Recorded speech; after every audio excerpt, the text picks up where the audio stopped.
I remember reading an article many years back in The Economist about the comparative health of drivers and conductors of buses. After retirement, it was found that the drivers were in far worse health than the conductors. They had more hypertension, diabetes, and all the lower back ailments and so on, which typically is considered very common in the world today. And the only difference between these two categories of workers is that the drivers were sitting all day while driving the bus, and the conductors were moving around as part of their work. This by itself made such a huge difference. And I was reminded of this study when I recently read a book called Get Up: How Your Chair is Trying to Kill You and What to Do About It by Adam Levine, Dr. Adam Levine. Very, very insightful book. And it just reminded me of the fact that we are a very chair bound species. We are, we're very, very sedentary in the way we live and work. And many of us who are office goers try to go to gym to take care of offset the losses or the downsides of sitting too much or not getting enough physical exercise. However, this is not enough. So let's look at what is the downside of sitting too much, maybe 23 hours a day, and what can be done about it. The downside involves many things, starting with the low calorie burn, which leads to obesity, low metabolism, which results into diabetes, and other ailments like hypertension, uh, joints losing flexibility, loss of mental acuity, which you don't want in a knowledge worker, even mental challenges like depression and so forth. So it is pretty expensive to be sitting in a chair for too long. But where did this all start? Let's look at that. Until about 200 years or so back, we were a pretty active species. In fact, our bodies are built for movement.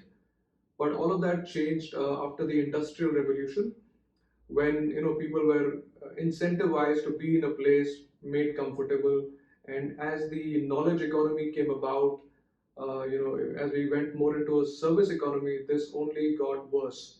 Our chairs got more comfortable. In fact, office chairs often have wheels, like the one I'm sitting in right now, which means that you don't even have to get up to do minor things that you might have in the past. And the incentive was to ensure that the employee is as comfortable as possible in his chair so that he's productive and working hard. However, the long-term challenges started to pile up as we saw more and more of health challenges like like the ones we mentioned, back pain, neck pain, so on and so forth. So, what is the solution to our challenges of sitting too much? So clearly, like I said, gym by itself is not going to be enough because our general level of activity is important. And the scientific lab of Adam Levine in the Mayo Clinic found out that what they call it is NEAT, NEAT.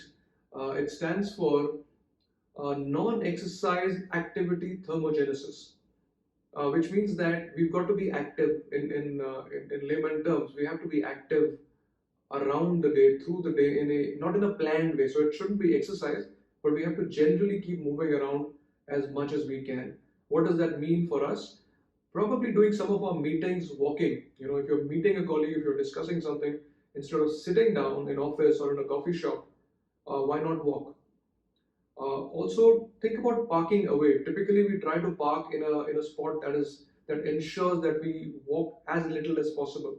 Why not do the opposite? Why not park the car far away so that you get in some walking time there? Walk for your groceries, for your errands. Make it part of your life. Do your chores at home as far as possible on your own.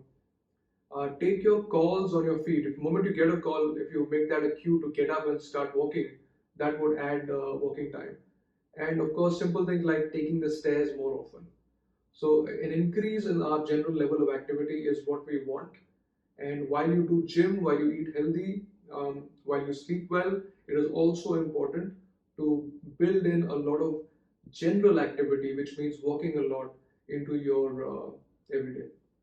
Thank you very much for listening, and I wish you good health.